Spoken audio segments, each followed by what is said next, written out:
سلام سلام سلام سلام سلام سلام Peaceful, peaceful, peaceful, peace. Bismillah, alhamdulillah, assalamu alaikum, which means peace be unto you. Welcome to another episode of The Deen Show. You want to know about Islam? You've come to the right place. You want to know about Muslims? You've come to the source. Our next guest is the author of some very unique books. We're going to be talking to him. We're going to be talking about how he came to Islam. Sit tight. You don't want to go nowhere with our next guest coming up, Dr. Brown. We'll be right back on The Deen Show. Salam, salam, salam, salam, salam, salam, salam, salam, salam. Peaceful, peaceful, peaceful, peace. Peaceful, peaceful, peaceful, peace. Assalamu alaikum. Wa alaikum assalam wa rahmatullahi wa barakatuh. Dr. Brown, thank you for being with us on The Deen Show. It's a treat. My pleasure. Dr. Brown or Officer Brown? No, Dr. Brown. Okay. Yeah. So the people, our audience, just got to read a little bit about you. Why don't you just briefly tell us, they got to see that you had graduated, you're a doctor, you were an officer, a retired major in the Air Force, is this correct? Tell us a little bit about this. Well, I don't know if you really can say retired, because that, in most people's minds, means that they spent 20 years in the military. Yeah. I was 16 years, 8 years in active reserves and 8 years active duty. But the bottom line is that I'm an ophthalmologist. I'm a specialist in cataract and refractive surgery. I'm the medical director of a major eye center. During the last 10 years, I've authored a number of books about Islam. I first became Muslim about 14 years ago, and in the first few years, it was just accelerated learning. I got to a point where I realized that there was basically an absence of literature with regard to certain subjects, and I felt that void needed to be filled, and that's what started me on writing. So over the last 10 years, I wrote a series of 5 books. Many readers might know the first one. It's called The First and Final Commandment. However, I have now rewritten that into 2 books. One is called Misguided, and the other is called Guided. Those are basically volumes 1 and volumes 2 of The First and Final Commandment. The latest book, the one I'm most excited about, is The Eighth Scroll. And the reason that I'm excited, and I feel others should be as well, is that that's actually an action-adventure. It's a novel. And it's a very exciting, very fast-paced book. And it's a book that people will read because they enjoy it. But at the same time, they'll take home a deeper message. So that's about it. Let's talk about, people are excited, because you mentioned the word excited. I'm sure they're excited to hear how you came to Islam. Talk about this. Talk about your past religious experiences and what led you to Islam. Sure. Actually, you know, it's kind of a fun topic for me, because most people assume that I was Christian before I became Muslim. Mm-hmm. And I have to correct them. I have to tell them, no, I was trying very hard to be a Christian. I had tried for many years to be a Christian in many different ways, and it just never worked out for me. And I get a lot of funny looks when I say that. But the bottom line is that what happened was that I started on a spiritual search about 19 years ago. I had a daughter who was born with what's called a coarctation of the aorta. It's a lethal problem, meaning that a child born with this condition most often dies, and they usually die in a particularly bad way, meaning that they have open heart surgery, and then a few years later they repeat the open heart surgery, and then a few years later they repeat it. As the child is growing, they have to increase the size of the graft, and in the end these children die. So this was the first time when I got the news of her condition. This is the first time in my life I felt I had no control. I couldn't do anything about this situation.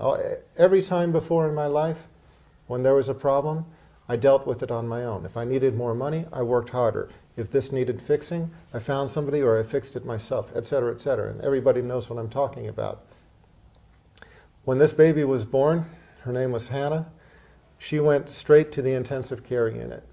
Her body from here down was almost the color of my suit, closer to the color of your suit, just kind of a dusky gunmetal blue, because her body was not getting oxygen. Her body was literally starving in front of our eyes. Oxygen starved in front of our eyes. And that part of her body was literally dying. And when I saw that, like I said, it was the first time in my life that I needed to turn to some greater power. I was atheist up until then. I had been raised in a family that was basically Quaker, one of the Protestant sects, but not practicing. And I myself had never taken on any religion. So I had to leave the intensive care unit because they brought in a team of doctors, a team of specialists in the field. And while they were doing their thing, I just went to the prayer room. And for the first time in my life, I really prayed. And I prayed kind of the typical atheist prayer. There's a prayer called the prayer of the skeptic. The prayer of the skeptic goes like this: "Oh God, if there is a God, save my soul, if I have a soul." Yeah. Okay, that's the prayer of the skeptic. And most atheists, when they pray in this way. They say, "Oh God, if you are there," because they're not quite sure. And that's basically what I prayed. I just said, "Oh God, if you're there, I don't know if you're there or not, but if you are, I need help." And I made a promise to my Creator on that day. I promised that if He would save the life of my child and then guide me to the religion that was most pleasing to Him, that I would follow.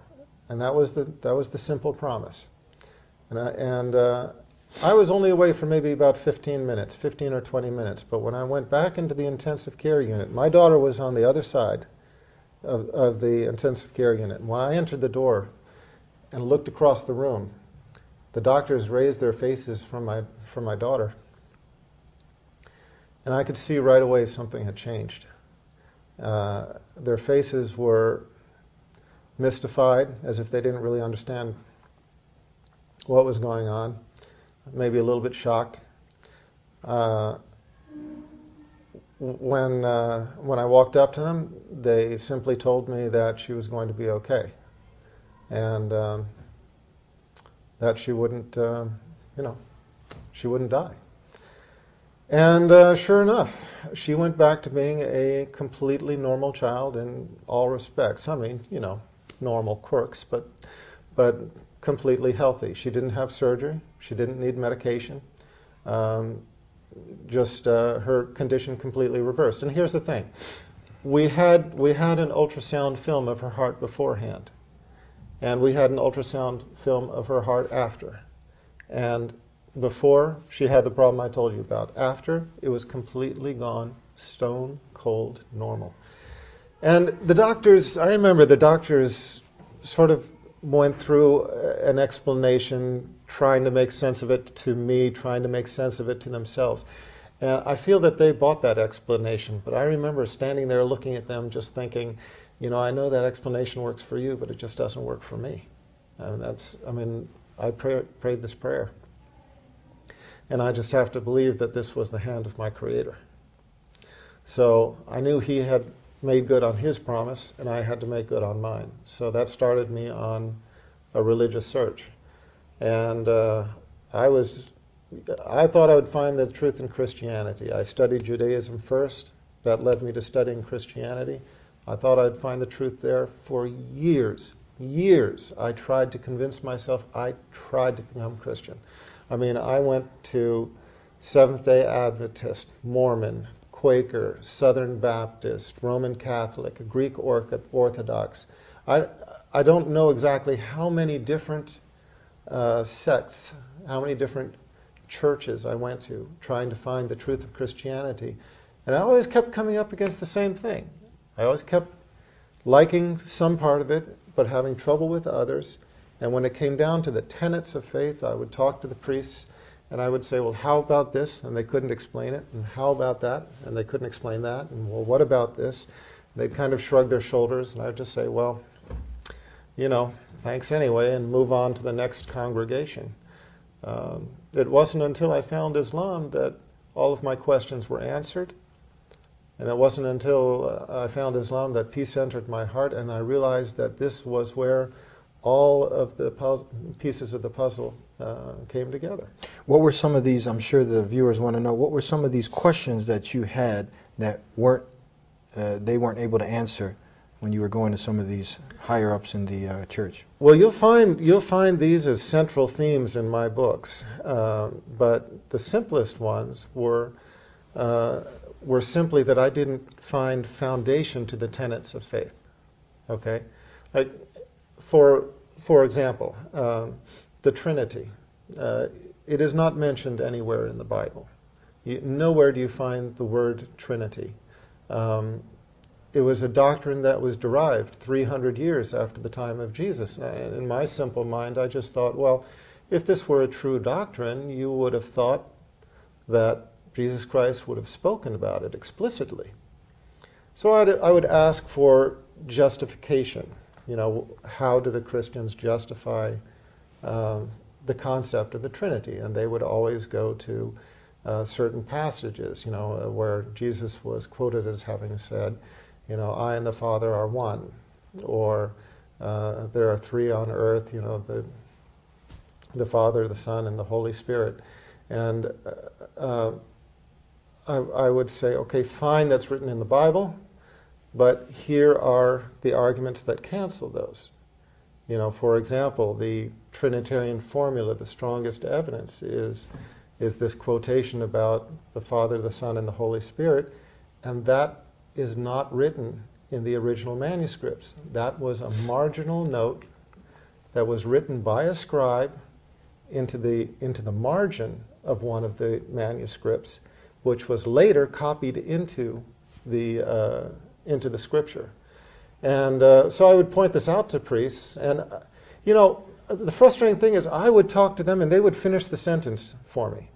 I would say, this thing that you just told me, it's not in the scripture. It was a margin, and they would say, a marginal note added by a scribe. Yeah, okay, we know that. Okay, well, the next point is, and I'd be thinking, subhanAllah, if you know this is not the Bible, if you know that it's an insertion, an illegitimate insertion, why are you preaching it as if it's gospel truth?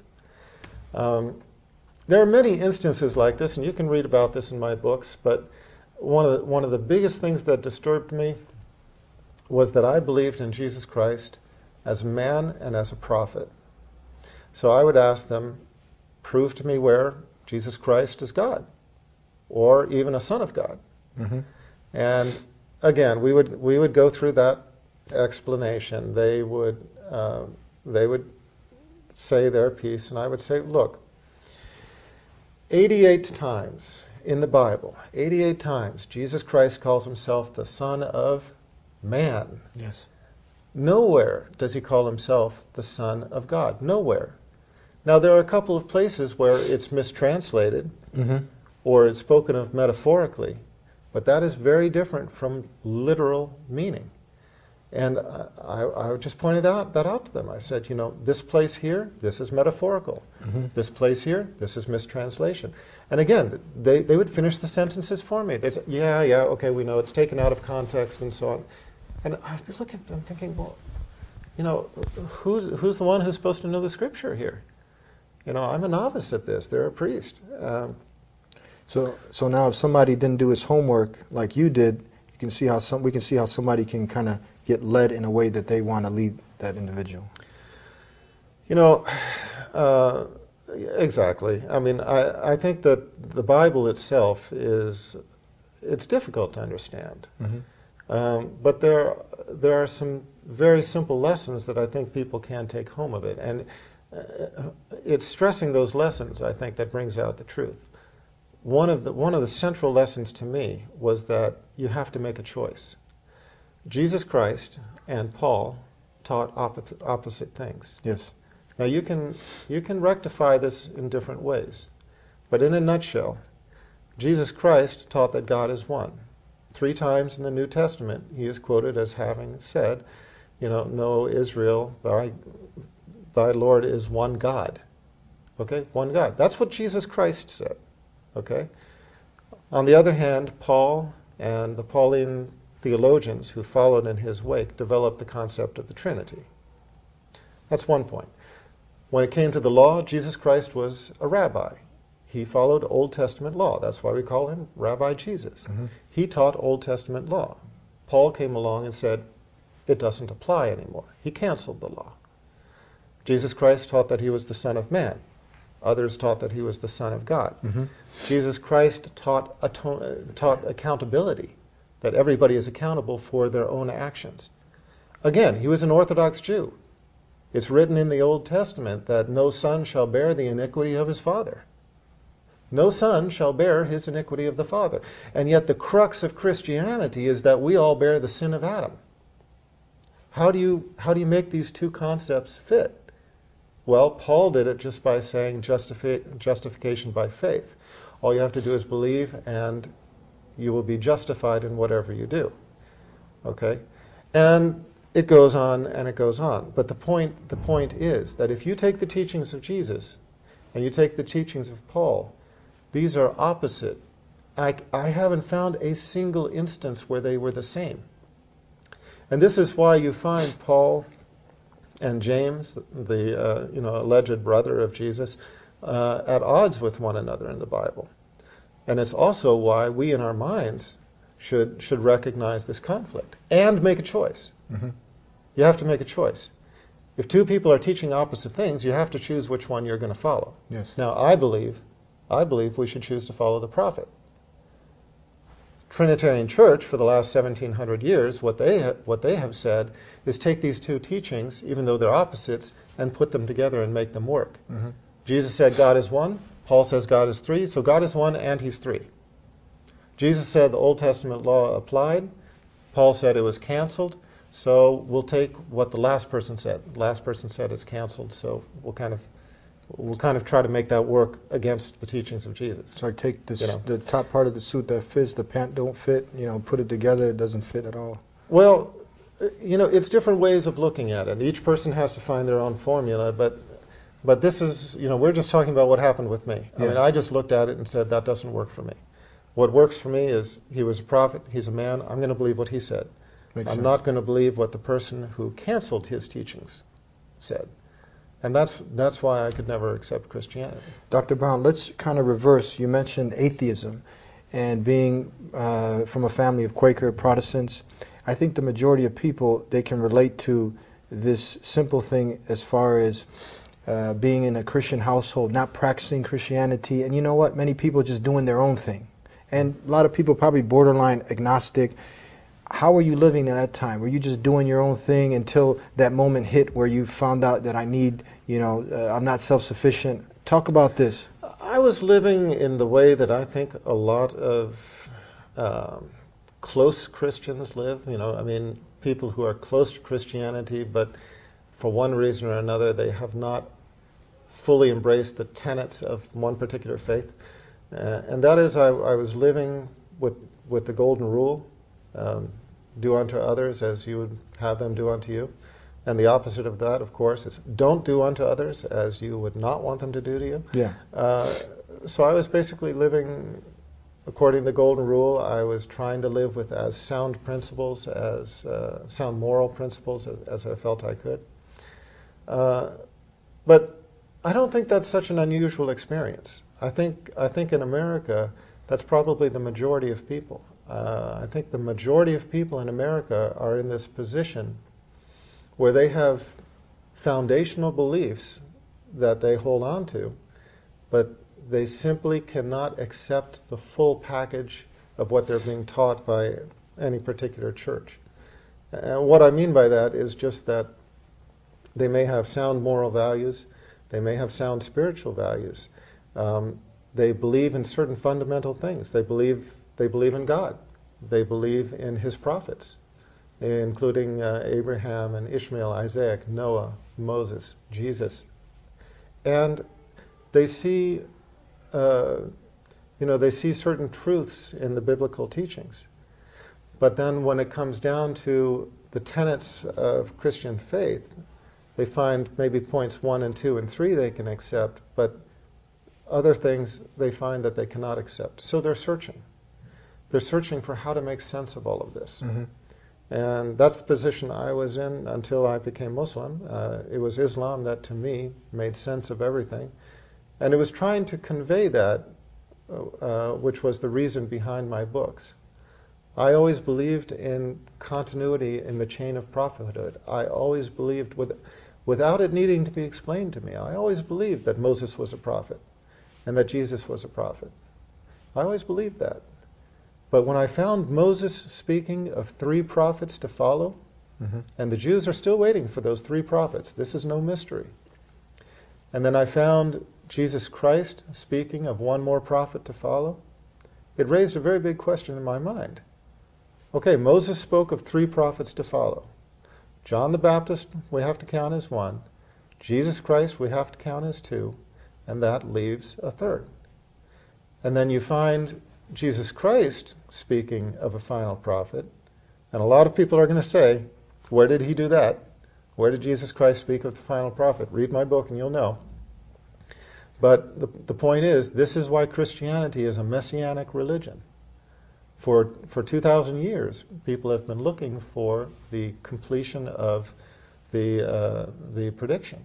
And that was the question in my mind. Moses spoke of 3, we have 2. Jesus spoke of the last one also. Mm-hmm.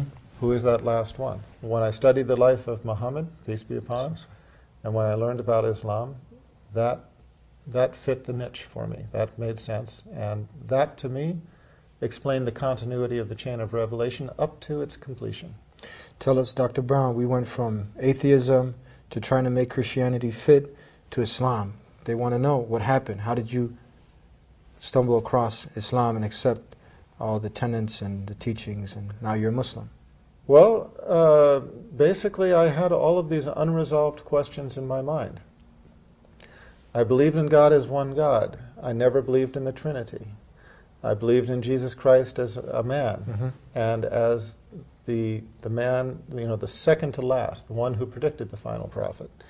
And I didn't believe in him as God or Son of God. I believed in the chain of prophethood. I believed in the mercy of our Creator, and I believed that our Creator would not leave mankind without guidance and without definitive guidance, guidance that once a person saw it is easy to understand and easy to make part of your life. I gave up on Christianity. Mm-hmm. I studied and studied and studied until the point where I felt hopeless, basically. I felt I could not find any Christian sect that represented my beliefs. And a lot of you out there know exactly what I'm talking about.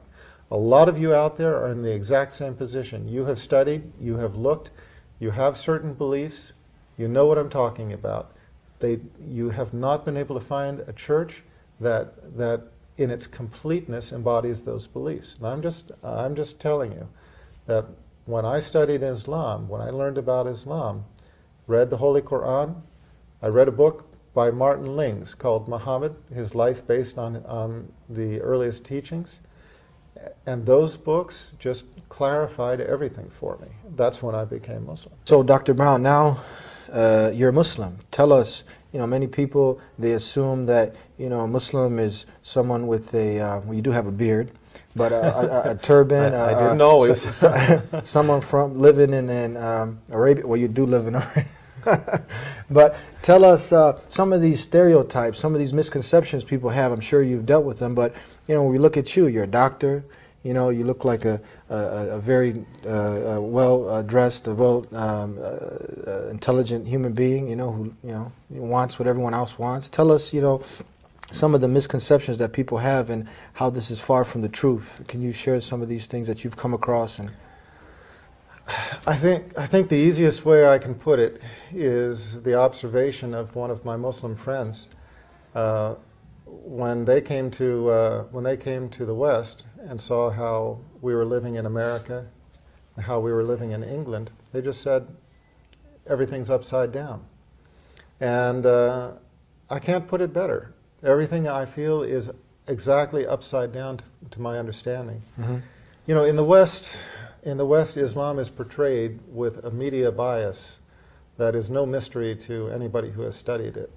We were raised, I was raised, to believe that Muslims were a bunch of towel-headed terrorists riding camels out in the desert, planning on how next they're going to destroy Western civilization. And it was only learning about Islam as its true teachings are, and coming to know Muslims and living amongst them, that I just found out, as I said, everything's just upside down. Look, you find good and bad people everywhere. You can't avoid that. You find good and bad people everywhere.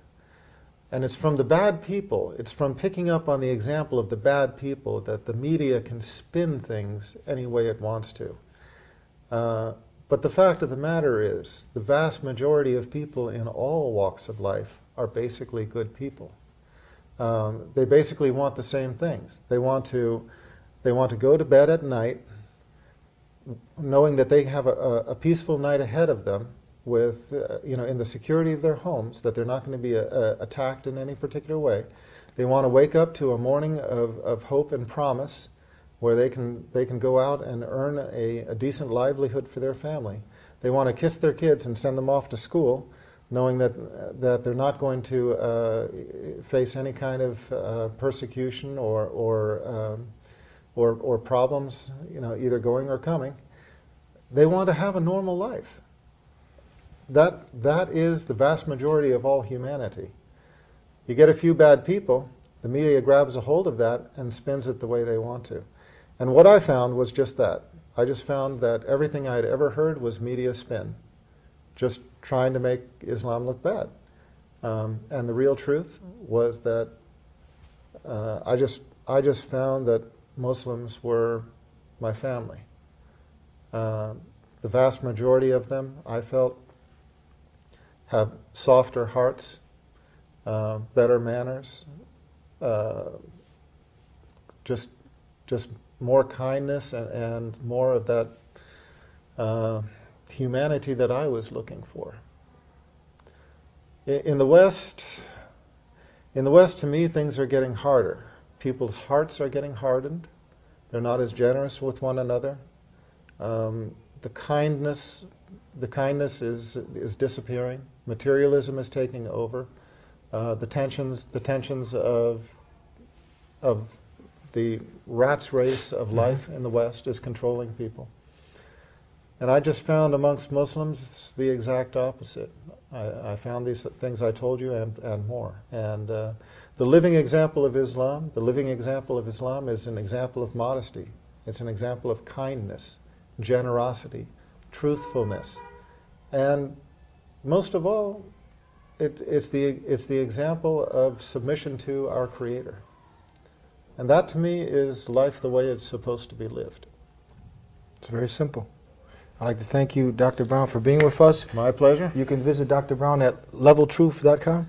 Leveltruth.com or eighthscroll.com. Eighth Scroll is spelled exactly as the book, EIGHTHSCROLL.com. And I'd like to thank you for tuning in to another episode of The Dean Show. I hope you've enjoyed this week's show with Dr. Brown. You got to learn about Islam coming to the source. Islam simply means submission and surrender to one God alone, submitting to Him on His terms. And a Muslim is one who does the action of Islam. And now, from here, if you've enjoyed what we had to say, continue to come back every week here on The Dean Show. You can contact me if you have any questions. You can also contact Dr. Brown if you're interested in any of his books. And we hope to see you next time here on The Dean Show. Until then, Assalamu alaikum. Peace be unto you. Allah, there's only one God and Muhammad is His messenger. Allah, La ilaha illallah. Allah, there's only one God and Jesus was His messenger. Allah, La ilaha illallah. Allah, there's only one God and Moses was his messenger. Allah, la ilaha illallah. Allah, there's only one God, and Abraham was his messenger. Allah, la ilaha illallah.